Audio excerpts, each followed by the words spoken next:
La police israélienne a jusqu'à demain matin avant de prendre une décision finale quant à la Gay Pride prévue à Jérusalem pour la semaine prochaine. Et ce soir, comme une répétition d'une prochaine annulation, la police rend publique de manière dramatique une liste composée d'informations des services de renseignement quant à des actes de violence programmés par les orthodoxes à l'encontre des manifestants.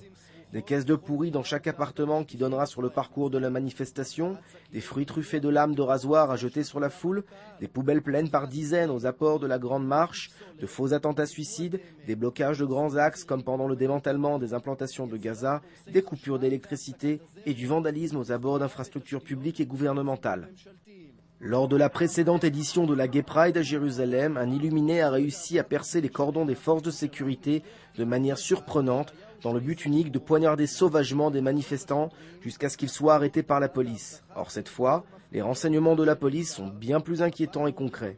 Selon certaines sources, des rabbins seraient sur le point de déclarer une sorte de guerre sainte jusqu'au boutiste à la Gay Pride et à ses manifestants. Autrement dit, il s'agit d'une autorisation halachique, pour ne pas dire d'un ordre religieux, de s'attaquer physiquement aux manifestants.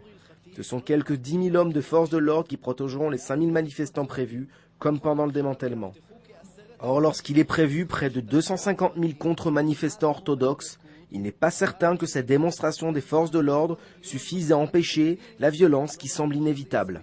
À la lumière de ces faits dramatiques, la police étudie sérieusement la possibilité d'annuler la Gay Pride par peur pour les manifestants, d'autant plus que la Cour suprême a donné les pleins pouvoirs décisionnaires à la police. La Gay Pride doit se tenir à Jérusalem dans 10 jours dans une atmosphère électrique, mais jusque-là, tout peut encore changer.